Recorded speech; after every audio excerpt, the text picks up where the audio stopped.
Uvidíme, jak se koupí na přímé nápravě. Hezky! Nejdou na přímé nápravě. Opět dvě nápravní málo rozbu. Dáme ještě jedno kolečko pro vás, pro diváky.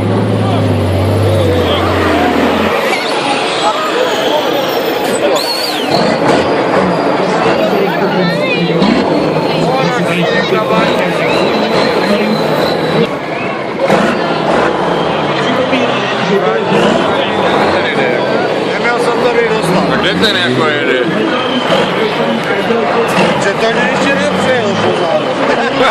Však ale může.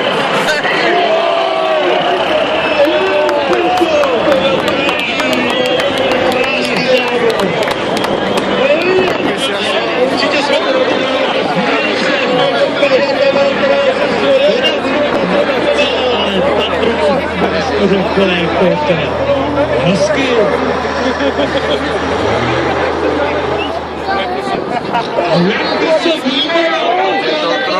Toho troubu to musíme najít. Hezky, to je pěkná situace.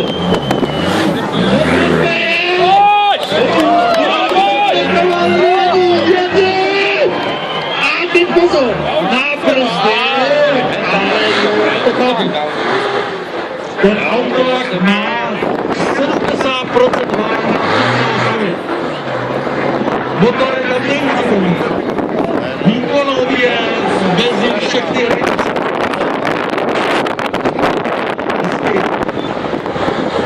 No, tak až se odmluvíme, kdo z vás vašich chábí, nebo opravdu, nebo Felix, že by se s to vyzkusili, ne.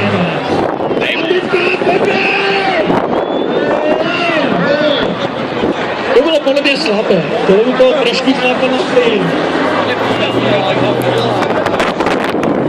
Fakt se zmusíme domluvit a zjistíme,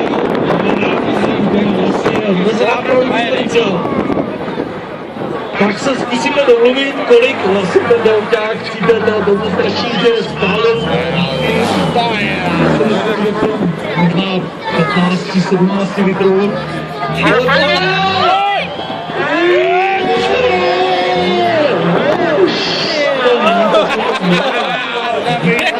Tam bych chtěl stát.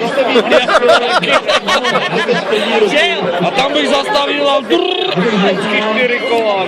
To bychom teprve vypadali jako mančí.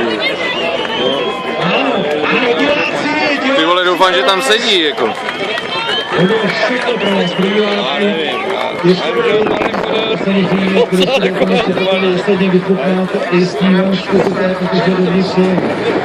Když máme kameru a s tou kamerou, které se pak třeba je to možné, že můj ředitel týmu 40. Projekt právě tohle se trefí. To je jiná kára, než to, co máte vy.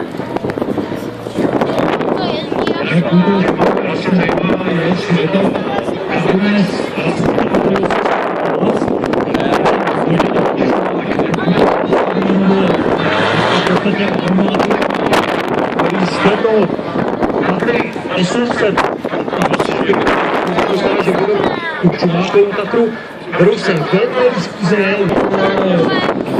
toho komentáře, že máme poslední kolo, pozbudíme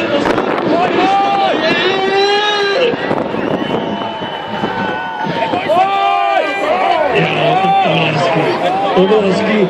Je potřeba si uvědomit, že takový auták nemá hodnotu 40-50 tisíc korun.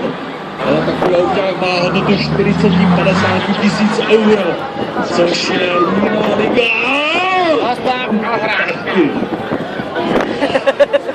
Přátelé, já mám jeden takový tip. Co kdybychom třeba... Půjdeme, on tam bude.